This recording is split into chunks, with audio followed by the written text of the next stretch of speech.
Welcome to Indian Attire, तुमचे trusted store.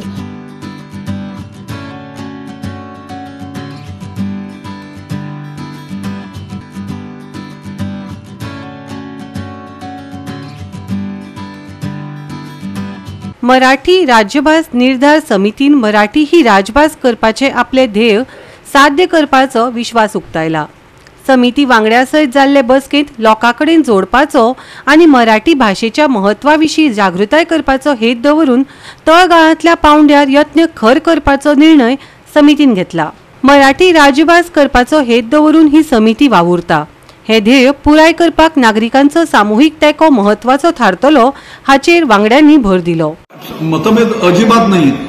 कोकणीची जी माणसं आहेत आज स्टालवर्ड्स म्हणजे अग्रेसर नेते मंडळी या सगळ्यांचं शिक्षण मातृभाषेतच मराठीतच झालेलं आहे। एकेकाळी एकही मराठीची शाळा इथे नव्हती, त्यावेळेला पोर्तुगीज काळापासून इथे मराठी उपलब्ध आहे। त्यामुळे बॅकग्राऊंड सगळ्यांचा मराठी आहे, त्यामुळे संघर्ष असण्याचं कारणच नाही।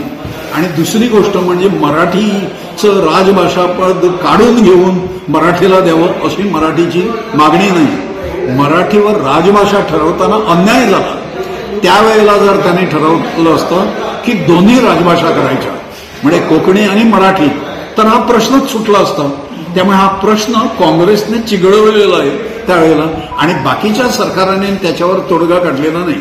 आता हा तोडगा काढायला आम्ही सरकारला भाग पाडणार आहोत। मराठी राजभाषा निर्धार समिती मुरगाव प्रखंडाचा अध्यक्ष या नात्याने आपल्या इथं अनेक बैठका झालेल्या आहेत आणि त्या बैठकांमध्ये तालुकावार म्हणजेच मुरगाव तालुक्याला धरून आपण वेगवेगळ्या पंचायतीच्या मार्फत कार्यकर्त्यांचा मेळाव्यांची बांधणी करत आहोत, जेणेकरून कार्यकर्त्यांची संख्या वाढेल आणि त्याप्रमाणे प्रत्येकाच्या मनामध्ये मराठीच्या बाबत जी आस्था असेल ती आस्था आणखी वाढीस लागावी हा त्यामागचा उद्देश असून येणाऱ्या काळामध्ये निश्चितपणे आपण जो विडा उचललेला आहे तो परिपूर्ण करणार आहे अशी आमची अपेक्षा आहे। गोवा 365 खातीर हिरू महाले, गौतमी गांवकर आणि ओमकार देशप्रभू।